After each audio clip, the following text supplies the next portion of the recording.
Assalamualaikum warahmatullahi wabarakatuh. Kota Konstantinopel yang dibangun pada tahun 330 Masehi oleh Kaisar Bizantium, Konstantin I, menjadi ibu kota Romawi Timur dan merupakan kota paling kuat di dunia pada masanya. Inilah kota yang dijanjikan Rasulullah SAW kelak akan ditaklukkan oleh kaum muslimin. Dalam suatu hadis, Nabi Muhammad SAW pernah bersabda, "Sungguh Konstantinopel akan ditaklukkan. Sebaik-baik pemimpin adalah yang memimpin saat itu, dan sebaik-baik pasukan adalah pasukan perang saat itu." Hadis riwayat Imam Ahmad.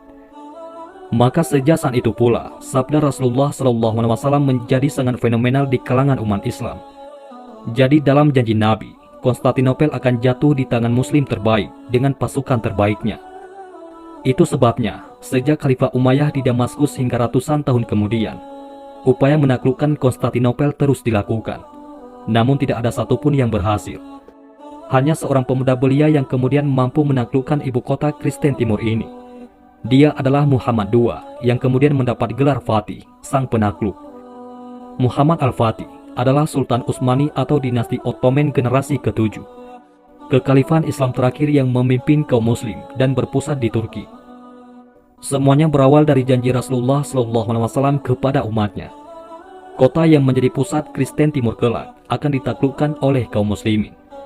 Namun Rasulullah SAW tidak menjelaskan secara rinci kapan dan siapa yang menaklukkan kota Konstantinopel. Janji Rasulullah SAW inilah yang memotivasi kekhalifahan Turki Utsmani untuk terus berupaya mewujudkan janji itu. Janji Rasulullah SAW inilah yang membuat Sultan Murad II mempersiapkan dengan cermat untuk menaklukkan Konstantinopel. Berbagai penyerangan dilakukan ke benteng Konstantinopel. Kegagalan demi kegagalan tak membuat dirinya putus asa. Bahkan ia mempersiapkan generasi berikutnya untuk melaksanakan cita-citanya. Namun pada awalnya, Muhammad Tsani, yaitu Muhammad Al-Fatih yang masih kecil sungguh disayangkan. Muhammad Tsani sulit untuk diandalkan. Muhammad Tsani sudah telanjur hidup mewah di lingkungan istana, sehingga menjadi anak yang manja. Ia selalu berlindung di bawah kebesaran sang ayah, sehingga menyulitkan para ulama yang didatangkan ke istana untuk mendidiknya. Hingga akhirnya, kelembutan dan ketegasan dua ulama besar berhasil menundukkan Muhammad kecil. Beliau adalah Aksyamsuddin dan Muhammad bin Ismail Al-Qurani. Di tangan Aksyamsuddin sang guru, Muhammad Al-Fatih belajar banyak hal. Ia berhasil menghafal Al-Quran dan menguasai ilmu lainnya. Di usianya yang ke-14 tahun, Muhammad Al-Fatih menjadi pemuda yang cerdas dan taat beragama. Hingga akhirnya, sang ayah menyerahkan sepenuhnya kekhalifahan Turki Utsmani ke tangan Muhammad Al-Fatih. Di usianya yang baru 22 tahun, Muhammad Al-Fatih menjadi Sultan kekhalifahan Turki Utsmani. Al-Fatih membangun kesultanan serta tekun memantapkan persiapan untuk menaklukkan benteng Konstantinopel. Di kepalanya sudah tergambar jelas apa yang ingin dilakukannya. 2 tahun masa kepemimpinannya. Pada usia 24 tahun, Al-Fatih berhasil membangun 200.000 pasukan, termasuk pasukan khusus yang terlatih. Seluruh keahlian pasukannya ditunjang dengan kemplengan rohani yang matang. Dia juga membangun persenjataan yang kuat, salah satunya meriam terbesar dengan berat 100 ton. Semua itu diperkuat dengan 400 kapal perang. Hal inilah yang membuat gentar kekaisaran Bizantium di Konstantinopel. Berbagai upaya dilakukan untuk menghentikan langkah Al-Fatih. Kekaisaran Bizantium mengirimkan berbagai harta, perhiasan untuk Muhammad Al-Fatih agar menghentikan penyerangan. Dari sini kita bisa belajar dari pemuda terhebat sepanjang masa ini. Jika seandainya Muhammad Al-Fatih menerima suap dari Kaisar Bizantium, maka tidak akan pernah dalam sejarah disebut Muhammad Al-Fatih adalah sang penakluk Konstantinopel. Maka dari itu, Muhammad Al-Fatih menolak suap, yaitu harta yang begitu melimpah. Dan Muhammad Al-Fatih memilih untuk memerangi orang-orang kafir. Tak ada jalan lain untuk menghentikan Muhammad Al-Fatih. Konstantinopel terpaksa meminta bantuan ke Roma, dengan konsekuensi Bizantium harus mengikuti aliran Roma. Setelah permintaan Muhammad Al-Fatih kepada Kaisar Bizantium untuk menyerah tanpa pertumpahan darah gagal, maka saatnya pun tiba. Pada tanggal 6 April 1453, Muhammad Al-Fatih memulai serangan umum ke kota Konstantinopel dari darat dan laut. Di bawah komando langsung Muhammad Al-Fatih dan didampingi gurunya, panah-panah dan ketapel api melesat menghujani benteng Konstantinopel. Meriam raksasa terus dilepaskan untuk menjebol dinding benteng. Sementara dari arah laut, kapal-kapal muslimin yang mencoba menyerang mendapat perlawanan dahsyat dari pasukan bantuan dari Eropa. Kapal-kapal muslimin yang mencoba menembus Lord Goldenhorn ataupun tanduk emas gagal, lantaran terhalang oleh besi-besi baja yang melintang menutupi pulau. Berminggu-minggu pasukan muslimin menggempur benteng dengan berbagai cara. Upaya untuk menembus melalui jalur bawah tanah pun dilakukan. Tak mudah menembus benteng Konstantinopel yang begitu kuat. Dalam kondisi inilah, Muhammad Al-Fatih mulai mengevaluasi langkahnya. Al-Fatih pun akhirnya menemukan cara yang dianggap bodoh oleh sebagian bawahannya, yaitu memindahkan kapal-kapal perang yang berada di Selat Bosporus ditarik ke darat untuk menghindari rantai penghalang. Dalam waktu semalam, 70 kapal sudah pindah di perairan Tanduk Emas melalui jalur darat dan perbukitan yang terjauh. Inilah satu-satunya titik terlemah dari pertahanan Konstantinopel. Inilah taktik perang terbaik yang kemudian mendapat pujian dunia.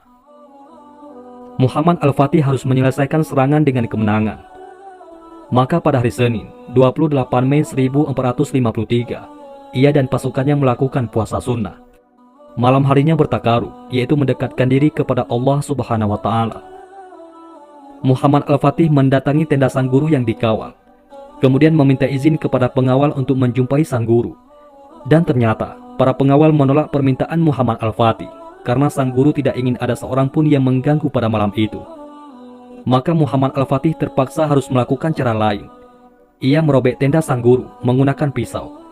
Dan ternyata, sang guru sedang dalam keadaan sujud yang sangat lama. Inilah sujud guru yang mendoakan murid-muridnya. Pada hari Selasa pagi, yaitu 29 Mei 1453, dengan segala kekuatan batin dan fisik, serangan yang menentukan dilakukan. Teriakan takbir yang menggelora semangat jihad menjadi penentu nasib Konstantinopel. Hingga akhirnya, kota Konstantinopel tak sanggup melawan gelombang serangan pasukan Muhammad Al-Fatih. Konstantinopel akhirnya jatuh di tangan kaum muslimin. Sang penakluk pun memasuki kota dan menuju Katedral Hagia Sophia sebagai jantung kekuatan Konstantinopel. Disinilah sang penakluk menunjukkan jiwa kesolehannya sebagai seorang muslim sejati. Bayang-bayang buruk penduduk Konstantinopel akan nasib yang menanti mereka sirna dengan kedamaian yang dibawa Muhammad Al-Fatih. Ia memberikan kebebasan dan toleransi pada siapapun yang ingin tinggal di kota ini. Hagia Sophia kemudian menjadi masjid dan tempat sholat Jumat pertama kaum muslimin di kota ini. Nama Konstantinopel kemudian diubah menjadi Islambul ataupun kota Islam yang kemudian populer dengan sebutan Istanbul. Maka selesailah misi seorang Al-Fatih. Ia telah memenuhi janji Rasulullah SAW. Konstantinopel benar-benar jatuh di tangan sebaik-baik penguasa. Dan itulah dirinya serta pasukannya yang disebut Rasulullah SAW sebaik-baik pasukan. Setelah ini tak ada lagi yang diharapkan. Yang diinginkan hanyalah membaktikan diri hanya beribadah kepada Allah Subhanahu wa Ta'ala, jauh dari gemerlapnya kekuasaan. Muhammad Al-Fatih meminta nasihat kepada sang guru dan mengatakan bahwa dia berniat untuk mengundurkan diri dari kesultanan. Tujuannya agar dia khusyuk menikmati ibadahnya. Tapi Aksyamsuddin, yaitu sang guru, memiliki jawaban yang sangat bijaksana. Aku tahu wahai anakku, jika kau konsentrasi melakukan ibadah dan meninggalkan kesultanan, maka semua kenikmatan menjadi sultan akan runtuh di hadapan kenikmatanmu beribadah kepada Allah Subhanahu wa Ta'ala. Tetapi wahai anakku, keberadaanmu di kursi kesultanan jauh lebih bermanfaat bagi orang lain daripada engkau menikmati sendiri ibadahmu. Setelah mendapatkan nasihat gurunya, Al-Fatih membangun kekhalifahan Utsmani, mensejahterakan rakyat dan menegakkan keadilan selama 28 tahun. Hingga akhirnya Muhammad Al-Fatih menghembuskan nafasnya yang terakhir dalam perjalanan dengan pasukannya untuk menaklukkan sebuah negeri. Adapun negeri yang mana akan ditaklukkan oleh Muhammad Al-Fatih, sejarawan berbeda pendapat dalam hal ini. Mungkinkah Roma yang menjadi tujuannya untuk menggabungkan kebesarannya memenuhi janji Rasulullah SAW? Wallahu a'lam bishawab. Itulah kisah Muhammad Al-Fatih, pemuda yang mampu buktikan janji Rasulullah SAW. Mudah-mudahan ini semua bermanfaat. Assalamualaikum warahmatullahi wabarakatuh.